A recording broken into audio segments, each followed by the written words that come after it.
أعوذ بالله من الشيطان الرجيم. بسم الله الرحمن الرحيم.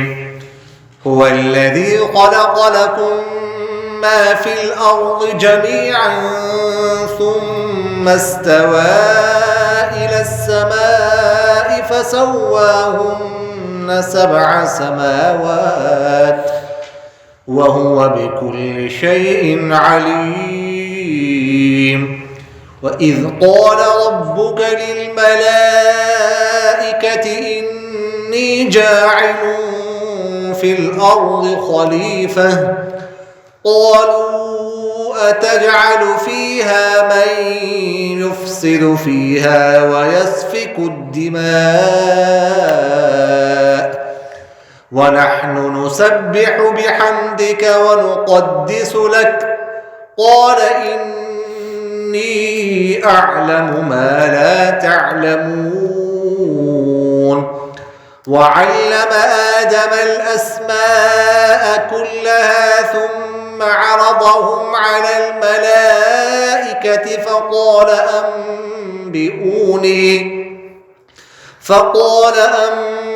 أنبئوني بأسماء هؤلاء إن كنتم صادقين. قالوا سبحانك لا علم لنا إلا ما علمتنا إنك أنت العليم الحكيم. صدق الله العظيم. هو الذی، اللہ تعالیٰ وہ ذات ہے، خلق لکم، خلق کہ اس نے پیدا کیا ہے، لکم تمہارے لیے، ما فی الارض جو کچھ زمین میں ہے، جمیعاً سب کا سب، ثم استوى پھر اللہ تعالیٰ متوجہ ہوا، الی السماء آسمان کی طرف، فسواہن پھر ٹھیک کیا ان آسمانوں کو، 7 سماوات 7 آسمانوں، وَهُوَ بِكُلِّ شَيْءٍ عَلِيمٌ اور ہر چیز کو خوب جاننے والا ہے. وَإِذْ اور جب، قَالَ کہا، رَبُّكَ تیرے رب نے، لِلْمَلَائِكَةِ فرشتوں سے، اِنِّي جَاعِلٌ بے شک میں بنانے والا ہوں، فِي الْأَرْضِ زمین میں، خلیفاً ایک خلیفہ نائب. قالوا تو فرشتے کہنے لگے، اتجعل کیا آپ بنائیں گے، فیہا اس زمین میں، من ایسی مخلوق، یفسد فیہا جو فساد کرے گی اس زمین میں، ویسفک اور بہائے گی، الدماء خون، ونحن اور ہم، نسبح پاکی بیان کرتے ہیں، بحمدک آپ کے حمد کے ساتھ، وَنُقَدِّسُ لَكَ ہم تقدیس یعنی پاکی بیان کرتے آپ کے لیے. قال اللہ تعالیٰ نے فرمایا، انی بے شک میں، اعلم جانتا ہوں، ما وہ کچھ، لا تعلمون جو تم نہیں جانتے. وعلم اور سکھایا، آدم علیہ السلام کو، الاسماء نام، کلہا سارے کے سارے نام سکھائے، ثم پھر عرضہم پیش کیا ہم ان ناموں کو، علی الملائکۃ فرشتوں پر، فقال پھر فرمایا، انبئونی بتا دو مجھے، باسماء ہؤلاء ان چیزوں کے نام، ان کنتم صادقین اگر تم سچے ہو. قالوا تو فرشتے کہنے لگے، سبحانک آپ کے لیے پاکی ہے آپ کے لیے، لا علم لنا نہیں ہے ہمارا علم، الا ما علم مگر وہ جو آپ نے ہمیں سکھایا ہے، انک انت العلیم الحکیم بے شک آپ جاننے والے اور آپ حکمتوں والے ہیں. هو الذی خلق لکم اللہ تعالیٰ نے پیدا کیا ہے تمہارے لیے جو کچھ زمین میں ہے، وہ سب کا سب تمہارے لیے ہے. جمیعاً کا مطلب یہ ہے جو کچھ زمین میں پیدا کیے وہ سب کا سب، یا زمین مطلب تم سب کے لیے. اللہ تعالیٰ فرماتے ہیں کہ اس زمین میں اس کائنات میں ہم نے جو کچھ بھی پیدا کیا ہے وہ اے انسان تمہارے فائدے کے لیے، جو کچھ بھی وہ تمہارے فائدے کے لیے۔ لیکن یہ بات آپ ذہن میں رکھیں کہ فائدے کے لیے یہ مطلب نہیں ہے کہ وہ حلال بھی ہو۔ فائدہ اٹھانا کسی چیز سے اور بات ہے، لیکن کسی چیز کا حلال ہونا یہ اور بات ہے۔ جانور بھی حلال ہے، بکری حلال ہے، بکرا حلال ہے، لیکن اس میں بھی ایسی چیزیں ہیں جو حرام ہیں۔ تو فائدہ اٹھانا اور بات ہے، حلال اور حرام ہونا یہ الگ بات ہے۔ اللہ تعالیٰ فرماتے ہیں جو کچھ زمین میں ہے ہم نے تمہارے فائدے کے لیے پیدا کیا۔ اب انسان ذرا غور کریں، ہم دیکھیں کہ بعض چیزیں ایسی ہیں کہ جن میں ہمارا فائدہ نہیں بلکہ نقصان ہے۔ سانپ ہے، بچھو ہے، اور اس طرح زہریلے جانور ہیں کہ جن سے ہمیں فائدہ ملتا ہے، ان میں نقصان، یہ تو ہمیں نقصان پہنچاتے ہیں۔ تو اللہ تعالیٰ نے کیسے فرما دیا کہ جو کچھ زمین میں ہے وہ ہم نے تمہارے فائدے کے لیے پیدا کیا ہے؟ تو اس کا جواب یہ ہے کہ جناب والا یہ ذہن میں رکھیے گا کہ جو کچھ بھی اس دنیا میں ہے وہ انسان کے فائدے کے لیے ہے۔ اگرچہ ہمیں بعض چیزوں سے نقصان مل رہا ہے لیکن اس میں بھی فائدہ، اس میں ہمارے لیے فائدہ ہے، کسی نہ کسی درجے میں فائدہ، یا براہ راست ہوتا ہے واسطے کے ساتھ ہوتا ہے۔ بچھو کتنا زہریلی جانور ہے، زہریلا بہت، لیکن ایک بچھو ہے کالے قسم کا، بڑا خطرناک قسم کا ہوتا ہے، کاٹتا ہے کسی کو جب ڈستا ہے نا، لیکن اس سے ایک قسم کی دوائی بنتی ہے، وہ انسان کے لیے بہت مفید ہے۔ اب چائنا میں وہ ملتا ہے، وہ چائنا میں ٹارچ لے کے نا وہ اس کے پیچھے پڑے ہوتے ہیں چائنیز، وہ بہت مہنگا بکتا ہے۔ یہ دیکھو اللہ کی قدرت کی نشانی کہ اس میں بھی فائدہ ہے، سامنے بھی ہمارا فائدہ۔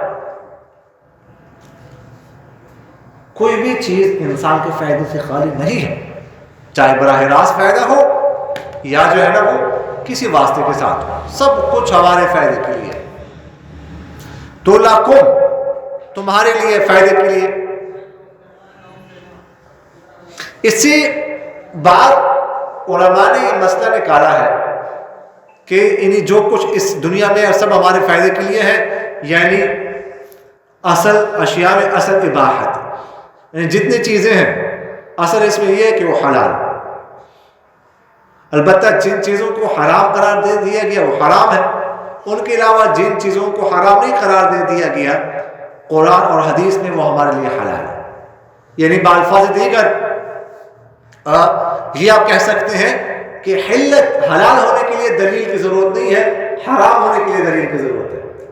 اگر کوئی آپ سے کہہ دے کہ یہ حرام ہے تو آپ اس سے کہہ سکتے ہیں کہ اس پر دلیل کیا ہے، حرام ہے مجھے بتا دیں، آپ کہہ سکتے ہیں۔ لیکن اگر آپ کا یہ دعویٰ ہے کہ یہ حلال ہے اور کوئی آپ سے یہ کہہ دے کہ اس پر آپ نے دلیل، مجھے دلیل دے دو یہ حرام ہے، اس کی دلیل کیا ہے، تو آپ اس کو جواب دے سکتے ہیں کہ جناب والا حلال ہونے کے لیے دلیل نہیں ہوتی، حرام ہونے کے لیے دلیل ہوتی ہے۔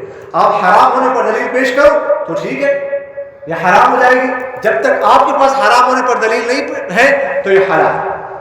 یہ جب تک حرام ہونے پر دلیل نہ ہو تو وہ چیز جو ہے نا حلال ہوتی ہے۔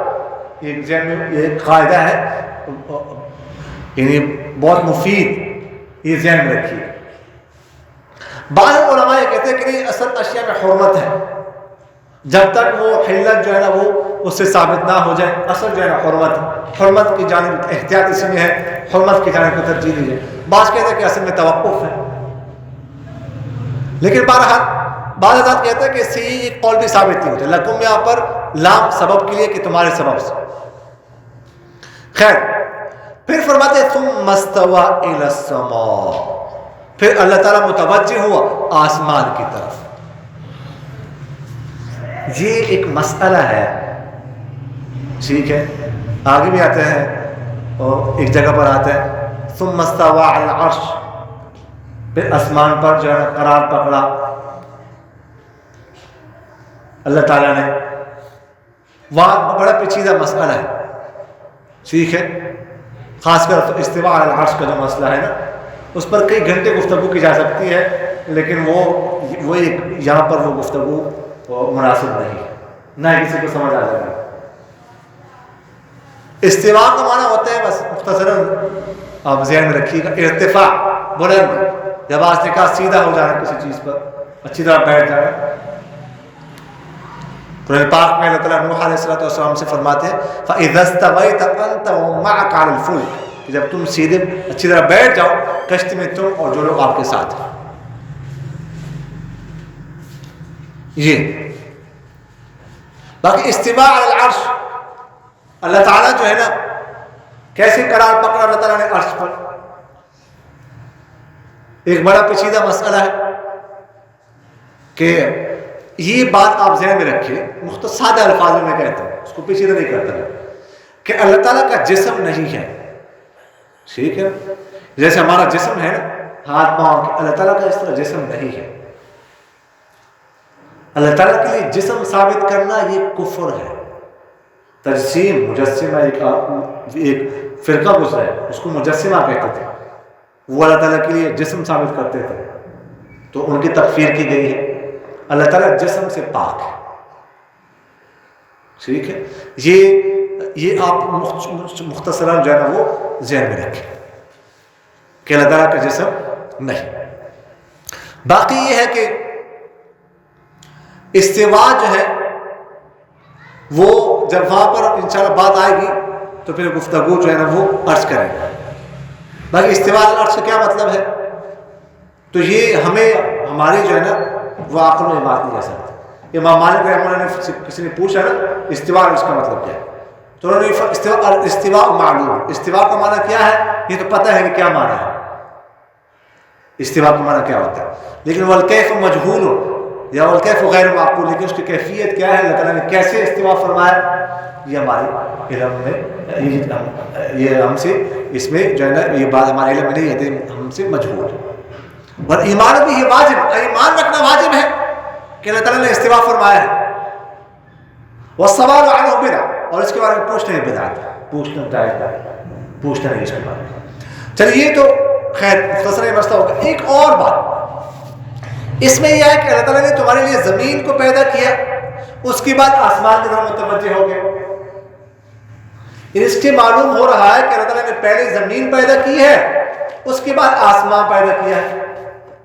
اور اسی طرح جو ہے نا وہ اس میں 24ویں پارے میں سورہ حامیم سجدہ میں اس سے بھی یہی معلوم ہو رہا ہے۔ اس میں اللہ تعالیٰ فرماتے ہیں کہ آیت نمبر 9، 10 اور 11 قُلْ أَإِنَّكُمْ لَتَكْفُرُونَ بِالَّذِي خَلَقَ الْأَرْضَ فِي يَوْمَيْنِ وَتَجْعَلُونَ لَهُ أَنْدَادًا ذَلِكَ رَبُّ الْعَالَمِينَ، کیا تم انکار کرتے اس ذات کا جس نے پیدا کی ہے زمین کو 2 دنوں میں؟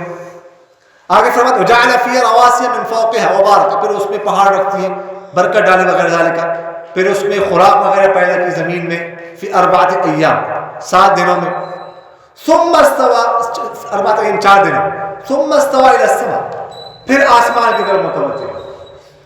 یہ مطلب اس سے بھی یہ معلوم ہو رہا ہے، یہ حامیم سجدہ 24ویں پارے کہ اللہ تعالیٰ نے پہلے زمین کو پیدا کیا پھر آسمان کو پیدا کیا۔ اور یہ جو ہم آیت پڑھ رہے ہیں آج سورہ بقرہ آیت نمبر 29، اس سے بھی یہ معلوم ہو رہا ہے کہ اللہ تعالیٰ نے پہلے زمین کو پیدا کیا پھر آسمان کو پیدا کیا۔ لیکن اب 30ویں پارے میں سورہ والنازعات میں آ جائیں، یہ اللہ تعالیٰ اس میں فرماتے ہیں سورہ نازعات آیت نمبر 27 میں اَأَنْتُمْ أَشَدُّ خَلْقًا أَمِ السَّمَاءُ بَنَاهَا، کیا تمہارا پیدا کرنا مشکل ہے یا آسمان؟ اس کو اللہ تعالیٰ نے بنا دیا ہے۔ رفع سمکها فسواها، اس کی بلندی کو اونچا کر دیا، اور فسواها، اور اس کو برابر کر دیا۔ وأغطش ليلها وأخرج ضحاها، پھر اس کی رات کو تاریک کر دیا اور اس کی روشنی کو اچھی طرح نکالا۔ والأرض بعد ذلك دحاها، اس کے بعد زمین کو بچھایا۔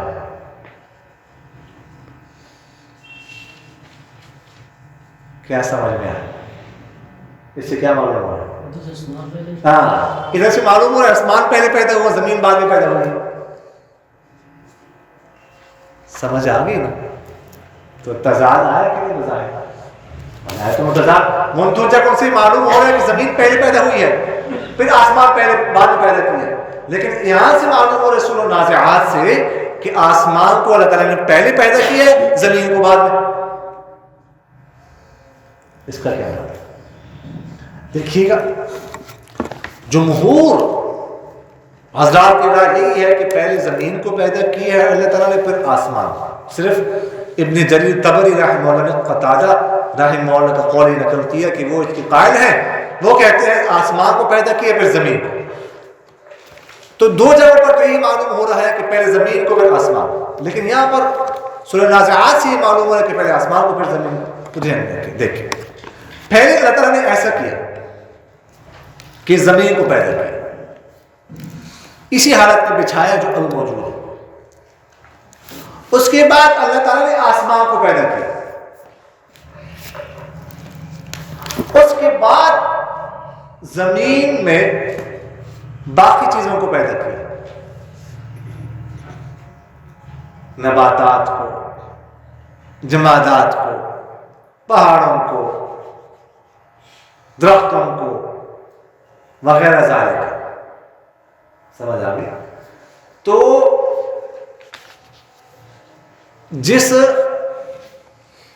جن آیات میں یہ آ رہا ہے کہ پہلے زمین کو پیدا کیا ہے، اس میں تو ٹھیک ہے زمین کو پہلے پیدا کیا، لیکن سورہ نازعات میں جو آ رہا ہے کہ پہلے آسمان کو پیدا کیا، تو اس کا مطلب ہے کہ زمین کو بچھانے کے بعد آسمان کو پیدا کیا، اس کے بعد زمین کو پیدا کرنے کا مطلب یہ ہے اس میں جو ہے نا زمین کو بچھایا. بچھانے سے مطلب ہے کہ باقی چیزوں کو نا پھر آسمان پیدا کرنے کے بعد زمین کو پیدا کیا، باقی چیزوں کو. یہ ذہن رکھیے اچھی طرح، سمجھ آ گئی نا؟ باقی چیزوں کو آسمان کے بعد زمین میں پیدا کیا، لیکن بچھایا زمین کو اسی طرح جو موجود ہے. پہلے آسمان سے پہلے ہی نہیں ہے کہ پہلے صرف زمین کا مادہ پیدا کیا پھر آسمان کو پیدا کیا پھر زمین کو بچھایا. نہیں، زمین کو بچھایا پہلے پھر آسمان کو پیدا کیا، لیکن باقی چیزوں کو زمین میں وہ آسمان بنانے کے بعد پیدا کیا. اور اس آیت سے اگلی آیت سے بھی یہی معلوم ہو رہا ہے جو میں نے آپ سے تفصیل عرض کر دی ہے سورہ نازعات میں. اگلی آیت میں اللہ تعالیٰ فرماتے ہیں اخرج منها ماءها ومرعاها، کہ نکالا اس میں سے اس کا پانی اور چارہ. یعنی مطلب یہ ہے کہ جو آسمان کے بعد زمین کو بنانے پیدا کرنے کی بات ہے نا، یہ زمین میں چارہ وغیرہ، پانی وغیرہ، نہریں، دریا وغیرہ، یہ چیزیں آسمان کے بعد پیدا کی ہے. ماں زمین کو پیدا کرنا بچھانا یہ آسمان سے پہلے ہے. تو یہ ذہن میں اچھی طرح وہ رکھیے گا. اچھا جی، یہ بات سمجھ آ گئی جی.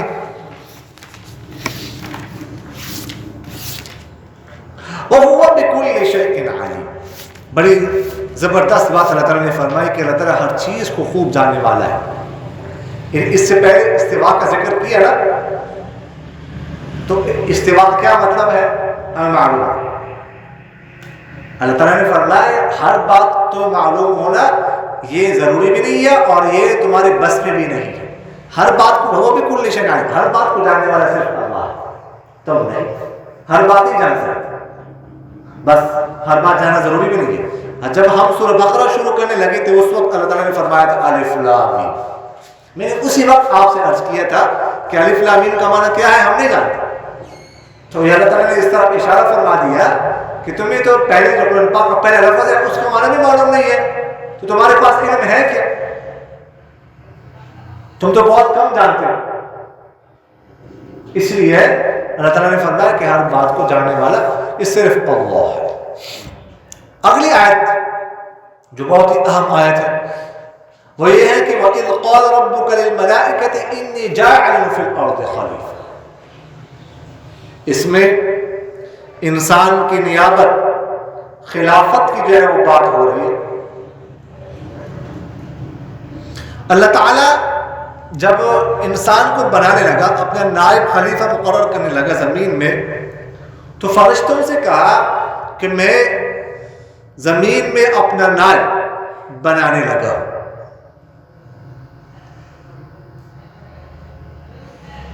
فرشتوں نے کہا کہ آپ ایسی مخلوق کو پیدا کرنے لگے ہیں جو زمین میں فساد کرے گی، خون بہائے گی.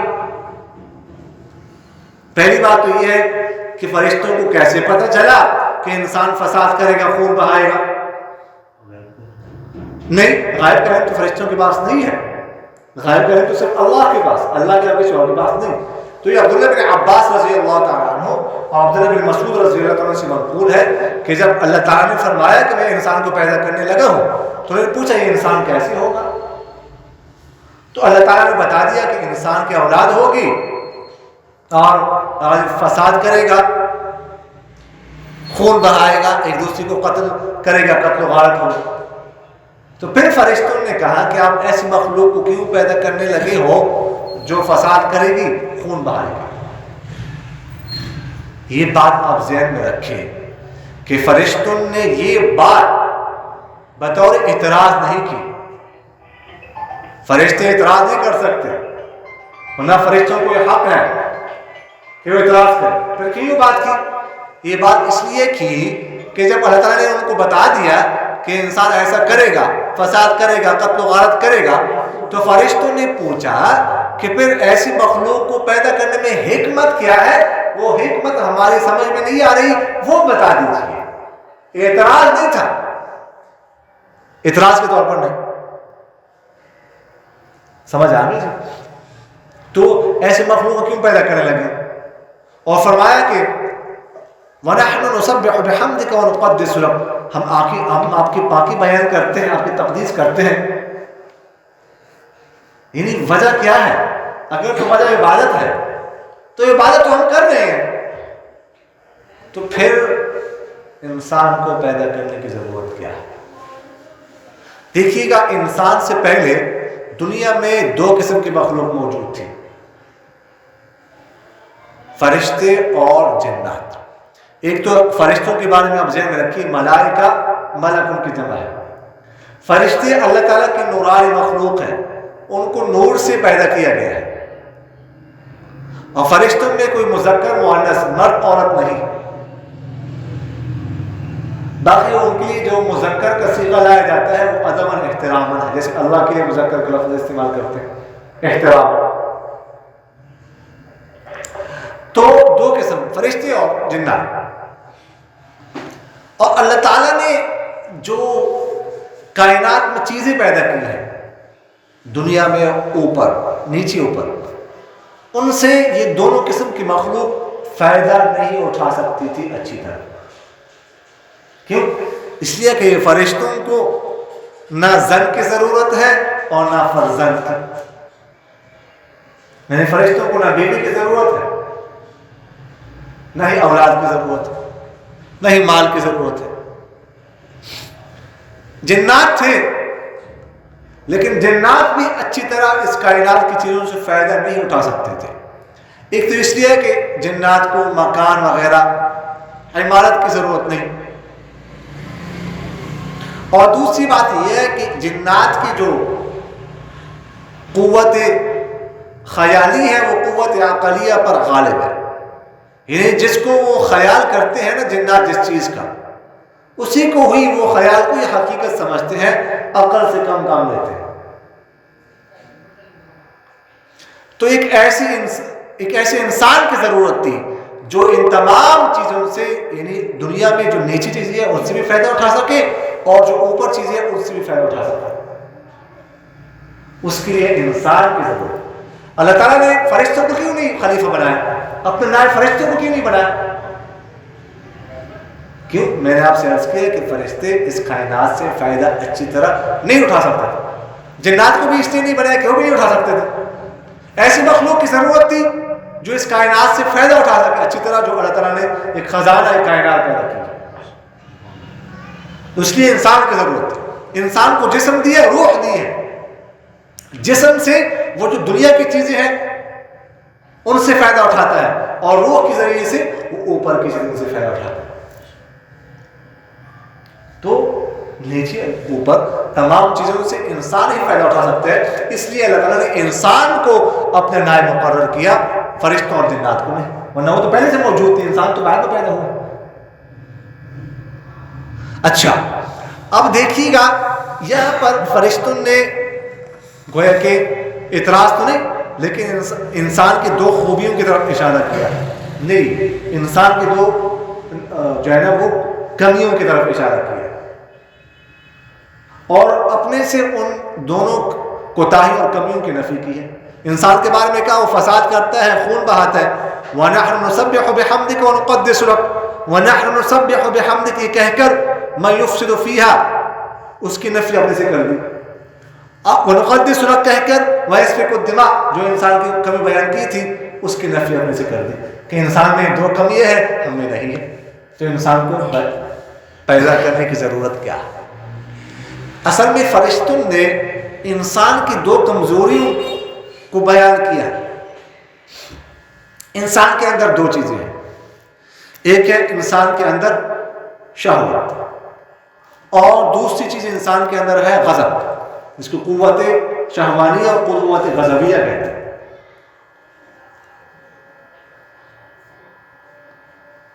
تو فرشتوں نے کہا اس کے اندر شہوت ہے، انسان دنیا کی چیزوں سے فائدہ اٹھائے گا، جب اس شہوت کا کوئی مقابلہ کرے گا تو اس کا غضب آئے گا، انسان کا وہ قتل و غارت کرے گا۔ تو فرشتوں نے ان دو چیزوں کو کمی یا انسان کی کوتاہی کے طور پر ذکر کیا۔ یہ بات صحیح ہے کہ ان دو چیزوں میں نقصانات ہیں، لیکن ان دونوں چیزوں میں فوائد بھی بہت زیادہ ہیں۔ فرشتوں کی نظر ان دونوں چیزوں کی نقصانات جو ہے ان کی طرف گئی، لیکن فائدوں کی طرف نہیں گئی۔ دیکھیں شہوت، ٹھیک ہے، شہوت کی وجہ سے انسان گناہ کام کرتا ہے، بدفعلی کرتا ہے، گناہ کا ارتکاب کرتا ہے، یہ تو اس کا نقصان ہے، منفی پہلو ہے، لیکن اس کا مثبت پہلو بھی ہے۔ یہی شہوت ہے جس کی وجہ سے انسان کے دل میں اللہ کا عشق پیدا ہوتا ہے، جس کی وجہ سے وہ ساری رات اللہ کے سامنے کھڑے ہو کر نمازیں پڑھتا ہے۔ یہ پیچھے کون سی قوت ہے شہوت؟ اگر یہ نہ ہو تو یہ نہ ہو کہ عبادت وغیرہ جو کچھ کر رہے ہیں۔ غضب انسان کے اندر ہے، اس کا نقصان بھی ہے کہ بے جا جو ہے ہم قتل و غارت کرتے ہیں، اس کے فوائد بھی بہت ہیں۔ یہ جو ہم اللہ کے راستے میں جہاد کرتے ہیں، اللہ کی خاطر اپنا تن من قربان کرنے کے لیے تیار ہے، تو اس کے پیچھے کون سی قوت ہے؟ غضب۔ اگر انسان کے اندر غضب نہ ہو تو وہ یہ کام کیسے کرے گا؟ یہی وجہ ہے کہ پھر انسان کو شہادت کا رتبہ حاصل ہو جاتا ہے، جو سب سے بہت بڑا رتبہ ہے، بہت بڑا درجہ ہے، جس درجے سے فرشتے محروم ہیں، فرشتوں کو نہیں یہ رتبہ حاصل نہیں ہو سکتا۔ تو فرشتوں نے اس کے نقصانات تو بیان کیے، نقصانات کی طرف تو ذہن گیا، نظر گئی، لیکن فوائد کی طرف نہیں۔ اس میں فوائد بہت زیادہ ہیں۔ اور اس کے علاوہ جو فرشتوں کی عبادت ہے، فرشتے عبادت کرتے ہیں، لیکن فرشتوں کی جو عبادت ہے وہ غیر اختیاری ہے، انہوں نے کرنی ہے، اور کریں گے کیا؟ عبادت نہیں کریں تو کیا کریں گے؟ اور کیا کھانا کھائیں گے؟ کھانا تو کھا نہیں سکتے۔ سوئیں گے؟ نہیں۔ شادیاں کریں گے؟ نہیں۔ یہ تو خواہشات ان میں ہے ہی نہیں نا، تو کیا کرنا ہے؟ عبادت ہی کرنی ہے۔ اور انسانوں کی جو عبادت ہے اختیاری ہے۔ انسان کے ساتھ نفس ہے، نفس وہ عبادت نہیں کرنے دیتا انسان کو، لیکن اس کے باوجود انسان کرتا ہے، تو یہ اعزاز کی بات ہے۔ اس لیے فرشتے بھی جنت میں جائیں گے، لیکن اصل جو بدلہ ملے گا، جو اعزاز ہوگا، وہ تو انسانوں کا ہوگا۔ اصل کمال انسان کا ہے، نفس ہے، شیطان ہے، دشمن ہے، اس کے باوجود وہ فجر کی نماز کے لیے اٹھتا ہے، فجر کی نماز پڑھتا ہے جماعت کے ساتھ۔ انسان کا نفس نہیں چھوڑتا لیکن اٹھتا ہے، نظروں کی حفاظت کرتا ہے، غلط کاموں سے اپنے آپ کو بچاتا ہے۔ تو یہ اصل اعزاز کی بات ہے، اصل کمال جو ہے نا وہ یہ ہے۔ تو اس لیے انسان کی ان کمزوریوں پر اعتراض کرنا یا اس کو کمزوری سمجھنا یہ درست بات نہیں ہے۔ اس کے بعد کیا ہوا کہ جب انہوں نے یہ بات کی تو اللہ تعالیٰ نے فرمایا انی اعلم ما لا تعلمون، میں جانتا ہوں تم نہیں جانتے، تمہیں نہیں پتہ۔ اچھا، دوسری بات یہ ہے کہ انہیں فرشتوں سے چلو یہ بات آگے کرتے ہیں۔ اس کے بعد اگلی آیت کہتے ہیں وَعَلَّمَ آدَمَ الْأَسْمَاءَ كُلَّهَا، اللہ تعالیٰ نے آدم علیہ السلام کو تمام چیزوں کے نام سکھائے۔ آدم علیہ السلام کو چیزوں کے نام سکھائے کہ یہ قرآن پاک ہے، اس کو قرآن پاک کہتے ہیں، اس کو موبائل کہتے ہیں، اس کو گھڑی کہتے ہیں وغیرہ، اس کو تپاری کہتے ہیں، اس کو دیوار کہتے ہیں، اس کو لائٹ کہتے ہیں، اس کو دروازہ بولتے ہیں، اس کو بٹن بولتے ہیں۔ یہ اور صرف نام نہیں سکھائے بلکہ ناموں کے جو خواص، جو آثار ہیں وہ بھی بتا دیا، کیونکہ صرف نام سکھانا نہیں۔ تو بالفاظ دیگر اللہ تعالیٰ نے آدم علیہ السلام کو علم دیا۔ یہ علم اللہ تعالیٰ نے دل میں القاء کیا، کوئی الفاظ کے ذریعے سے نہیں دیا، کوئی استاد مقرر کر کے نہیں۔ آدم علیہ السلام کے علاوہ کوئی دنیا میں اور انسان تو تھا نہیں، یہ اللہ تعالیٰ نے دل میں ڈالا۔ پھر اللہ تعالیٰ فرماتے ہیں ثم عرضهم علی الملائکہ، عرضهم یعنی ہم اصل یہاں پر ضمیر جو ہے نا ثم عرضها آنے چاہیے تھی، اسماء کی طرف لوٹ رہی ہے نا، تو اسماء غیر ذوی العقول ہے، یعنی بے جان چیز ہے نا، جاندار نہیں ہے، تو اس کے لیے جمع جب ہونا غیر ذوی العقول بے جان چیز، تو اس کے لیے ضمیر جو ہے وہ ہا ضمیر مؤنث کے ذریعے آتی ہے۔ ایک قرات میں ثم عرضهم بھی ہے اس وجہ سے، لیکن یہاں پر عرضهم تو ہم ضمیر تو نہیں آنے چاہیے تھے، یہ ہم ضمیر کیسے لائے ہیں؟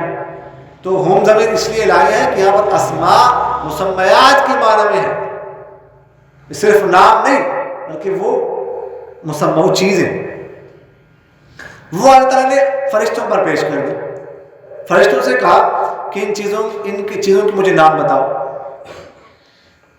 اس کو کیا کہتے ہیں، اس کا نام مجھے بتاؤ، اس کو کیا کہتے ہیں، اس کا نام مجھے بتاؤ، اس گھڑی کو کیا کہتے ہیں، گھڑیوں کے سامنے جو بھی چیزیں اس وقت موجود تھی ان چیزوں کے نام بتاؤ، ان کو کیا کہتے ہیں۔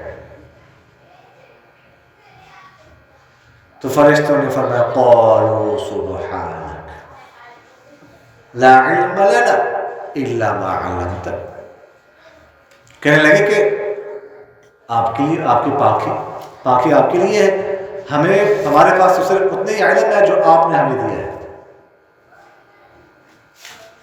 جو علم آپ نے ہمیں نہیں دیا ان کا علم تو ہمارے پاس نہیں ہے۔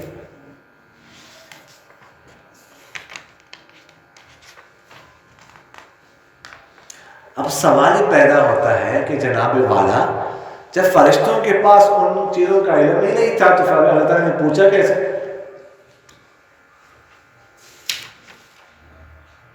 کہ بتاؤ، ظاہر سی بات ہے کہ ان کے پاس تو نہیں تھا علم۔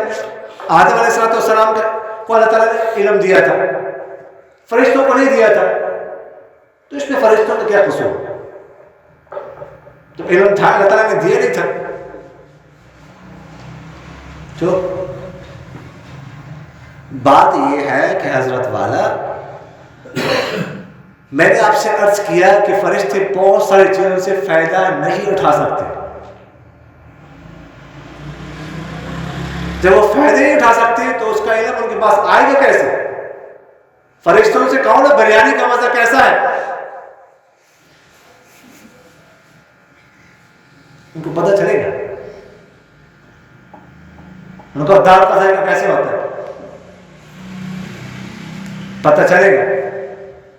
استاد جب پٹائی کرتا ہے تو وہ پٹائی کیسی ہوتی ہے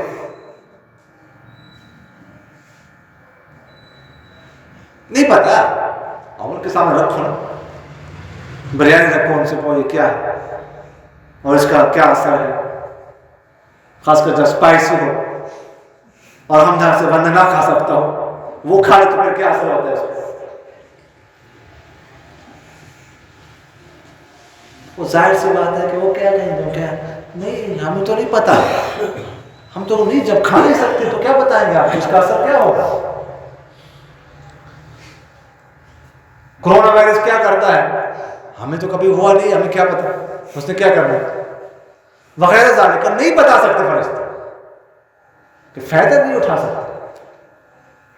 اور آدم علیہ السلام کو فوراً پتہ چلے کہ یہ چیزیں بتائیں کیونکہ فائدہ اٹھا سکتے تھے. تو یہ اصل بات ہے. اس کے بعد فرماتے ہیں قال، اس کا میں نے ترجمہ نہیں کیا، ذرا ترجمہ پہلے دیکھ لیجیے. قال اللہ تعالیٰ نے فرمایا یا آدم، اے آدم انبئہم، بتا دو ان کو باسمائہم، ان چیزوں کے نام. فلما، بس جب انبأہم، آدم علیہ السلام نے بتایا ان کو باسمائہم، ان کے نام. قال، اللہ تعالیٰ نے فرمایا علم اقل، کیا میں نے نہیں کہا تھا لکم، تم سے، انی، کہ بے شک میں اعلم، جانتا ہوں، غیب السماوات والارض، آسمانوں اور زمینوں کا غیب. واعلم، اور میں جانتا ہوں، ما تبدون، ما اس چیز کو تبدون جو تم ظاہر کرتے ہو، وما کنتم تکتمون، اور اس چیز کو جو تم چھپاتے ہو. تکتمون مطلب چھپاتے. تو فرشتوں نے تو نہیں پتا. آدم علیہ السلام کو سکھا دیا. آدم علیہ السلام نے فوراً وہ نام بتا دیے، فلاں چیز کو یہ کہتے ہیں، فلاں کو یہ کہتے ہیں، فلاں کو یہ کہتے ہیں. اب اللہ تعالیٰ نے فرمایا کہ میں نے تم سے کہا نہیں تھا کہ یہ میں خوب جانتا ہوں، تم نہیں جانتا. پہلے تم نے کمزوری کی طرف اشارہ کیا. جب میں بنانے والا ہوں ایک انسان کو اور اس کو اپنا نائب بنانے والا ہوں، خلیفہ بنانے والا ہوں، تو اس کا مطلب ہے کہ اس میں حکمت ہے. میں جانتا ہوں، تم نہیں جانتا. یہ اللہ تعالیٰ نے ان سے فرمایا. تو اس کے بعد جو ہے نا اگلی آیت میں، اب اس کا ذرا ترجمہ دیکھ لیں اور اس کے بعد تھوڑی سی بات اس کے بارے میں اب کرتے ہیں، باقی بات انشاءاللہ اگلے جمعے. وَإِذْ قُلْنَا، وَإِذْ، اور جب قُلْنَا، ہم نے کہا، لِلْمَلَائِكَةِ، فرشتوں سے، اسجدوا، کہ تم سجدہ کر لو، آدم علیہ السلام کے لیے. فسجدوا، تو سجدہ کیا فرشتوں نے، الا ابلیس، مگر ابلیس نے نہ کیا. ابا، اس نے انکار کر دیا. واستکبر، اور تکبر کیا. وکان من الکافرین، اور تھا وہ کافروں میں سے. جب آدم علیہ السلام نے سارے نام بتا دیے، مقابلہ جیت گئے، میدان مار لیا، فرسٹ پوزیشن حاصل کر. اب اللہ تعالیٰ نے فرشتوں سے فرمایا تم سجدہ کر لو آدم کے لیے.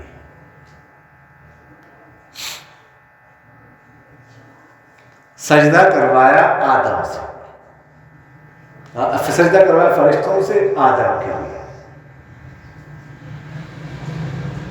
فرشتوں سے کیوں کروایا سجدہ؟ جنات سے کیوں نہیں کروایا؟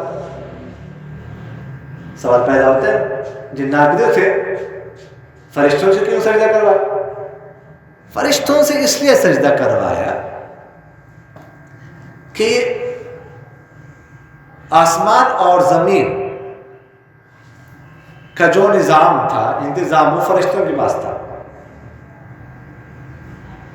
ایسے تو اللہ چلا رہا ہے لیکن انتظامات تو فرشتوں کے حوالے کیے ہیں. بارش برسانا وغیرہ ذالک، زمین سے اگانا اور انتظامات فرشتوں کے پاس تھے.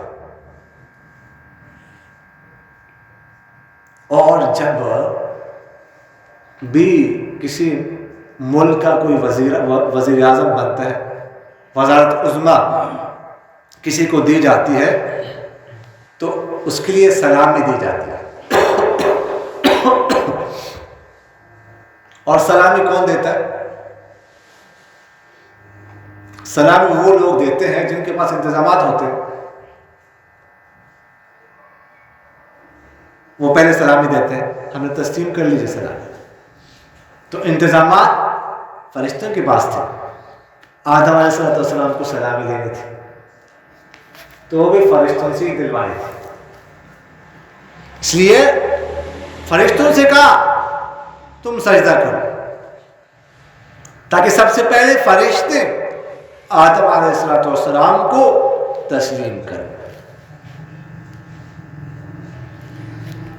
فرشتوں نے تسلیم کیا، فوراً سجدہ کر لیا.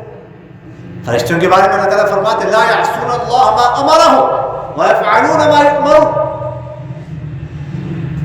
کہ جو اللہ تعالیٰ ان کو حکم دیتا ہے اس کی نافرمانی نہیں کرتے، اور جو ان کو حکم دیا جاتا ہے وہ کر گزرتے ہیں. جیسے اللہ تعالیٰ نے فرمایا فوراً لا یسبقونہ بالقول، فرشتے اللہ کے سامنے بولتے نہیں ہیں. فوراً کہا، فوراً سجدہ کر لیا.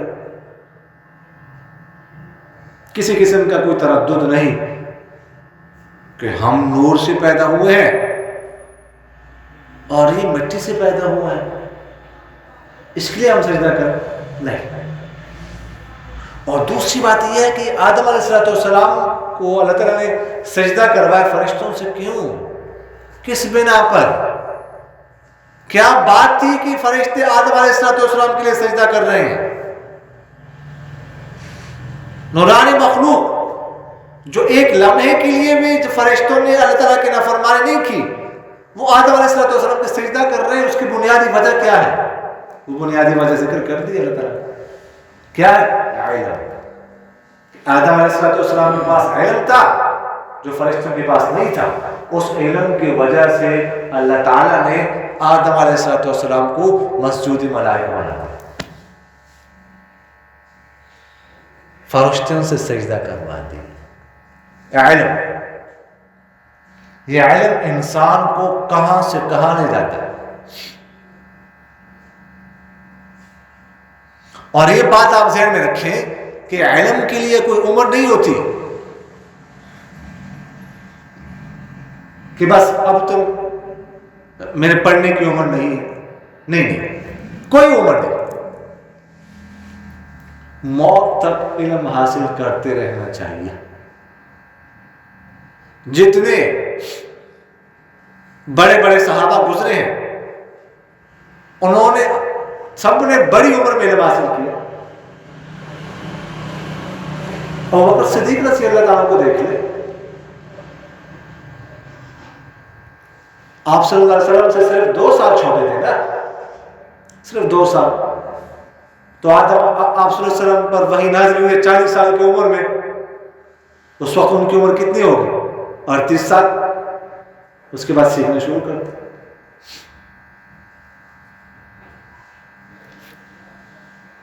سیکھنا شروع کر دیا اور آخر تک سیکھتے رہے. اس کے علاوہ باقی صحابہ بھی ایسے ہی تھے، بڑی عمر میں انہوں نے سیکھا. تو اس لیے سیکھنے کی کوئی عمر نہیں ہے، علم حاصل کرنے کی کوئی عمر نہیں ہے.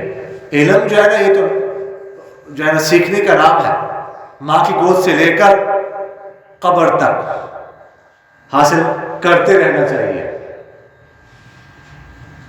اس کے لیے کوئی عمر، کوئی قید کچھ نہیں. اور اللہ تعالیٰ سے دعا مانگنی چاہیے کہ اللہ مجھے جو ہے نا وہ طالب علم بھی بنا دے، ساری زندگی علم حاصل کرتے رہو۔ باقی یہ ہے کہ ذہن حافظہ اللہ کے ہاتھ میں ہے، بس نوجوان ہوتے ہیں، بچے ہوتے ہیں، لیکن حافظہ کمزور ہوتا ہے۔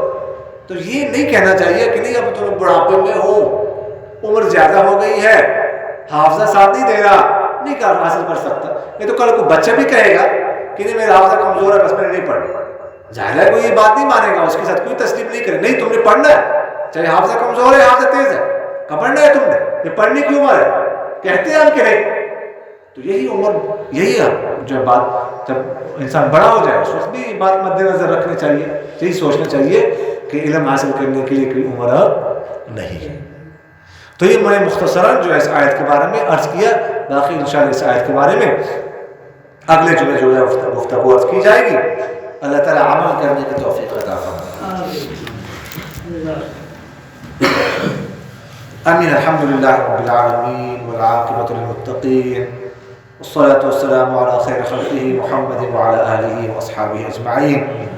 اللهم اجعلنا هادين مهتدين غير ضالين ولا مضلين، سلما لأوليائك وحربا لأعدائك، نحب بحبك من أحبك ونعادي بعداوتك من خالفك من خلقك۔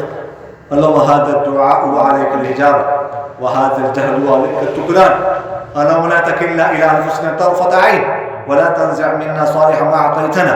اللهم إنك لست به لعب استحدثناه، ولا برب يبيد ذكره ابتدعناه، ولا عليك شركاء يقدون معك، ولا كان لنا قبلك من إله نلجأ إليك ونذرك، ولا أعانك على خلق أحد فنشركه فيه، تبارك وتعاليت لا إله إلا أنت، اغفر لنا۔ یا اللہ ذی الجلال والاکرام ہمارے تمام صغیرہ کبیرہ گناہوں کو معاف فرما۔ یا اللہ ذی الجلال والاکرام یہ جو ہم نے پڑھا ہے سنا ہے اس پر عمل کرنے کی توفیق عطا فرما۔ یا اللہ ذی الجلال والاکرام ہمیں اپنے کلام قرآن پاک کی فہم اور سمجھ نصیب فرما، اس میں تدبر کرنے کی توفیق نصیب فرما، اس سے مسائل نکالنے کا ہمیں ملکہ نصیب فرما۔ یا اللہ ذی الجلال والاکرام اس پر عمل کرنے کی توفیق نصیب فرما۔ یا اللہ ذی الجلال والاکرام اس قرآن پاک کے لیے ہمیں قبر میں نور بنا دیجئے، قیامت کے میں نور بنا دیجئے۔ سبحان ربک رب العزت عما یصفون وسلام علی المرسلین والحمد للہ رب العالمین، آمین یا رب العالمین برحمتک۔